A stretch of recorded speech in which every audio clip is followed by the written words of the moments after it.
Hi, my name's Evie Ames, and I'm going to tell you a story about my dad. Let me set the scene first. I grew up on a farm, and back in the 1960s, this is back when farms weren't quite what they are like today. We had a 4-row planter and a 4-row plow, but we still managed to farm about 300 acres. And back then, 300 acres was enough to sustain a whole family. And my dad needed help because there was a lot of work on a farm back then. And my cousins who lived in town, they lived in the city, they lived in Lansing, Illinois, they would come all the time to help. And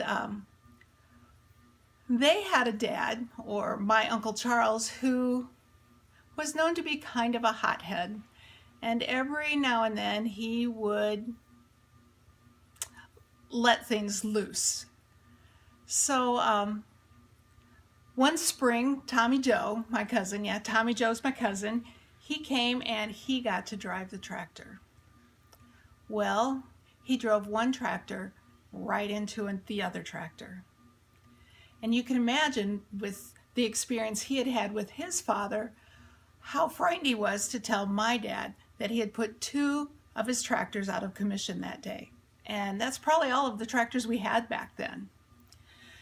But when he went to my dad's reaction was, guess we're not going to get any planting done today. Such a difference from the way his father had reacted. But in this situation, my dad taught me the love of God. My dad taught me that God has patience. My dad taught me that no matter what I do wrong, things are going to work out okay, and that God will love me.